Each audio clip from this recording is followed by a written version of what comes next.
And I was glad to have Linda this morning finally say that there are live ETs on Earth at this present time, and at least two of them probably working with the United States government. An investigation was launched into this whole subject, and a document was prepared which concluded that at least 4 species had been visiting Earth for thousands of years. And this is my own view at this stage as well. The survival plan for the human species as an aide-memoire, and I name 5 different species here. I'm aware of more now. As a matter of fact, I saw a document just a few days ago that mentioned 20. And I think you, Mr. Chairman, were interested in some of the places they might come from.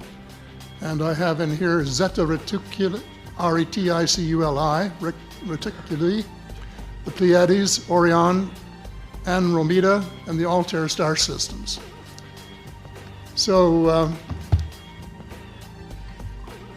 I don't think we can any more refer to them as they, because they're not an amorphous mass.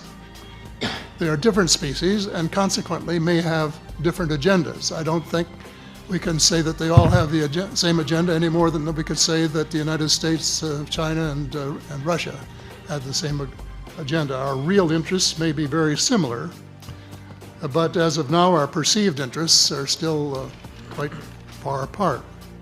The other species that I learned about not too long ago was called the tall whites. And this is when Paula Harris broke the story just a few years ago.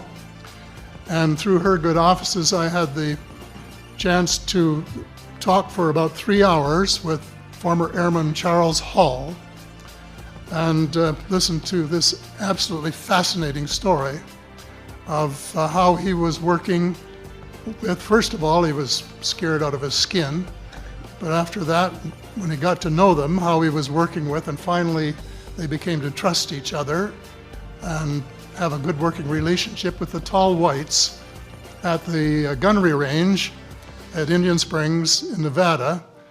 And these tall whites were living on United States Air Force property and working in cooperation with the United States Air Force and sharing technology.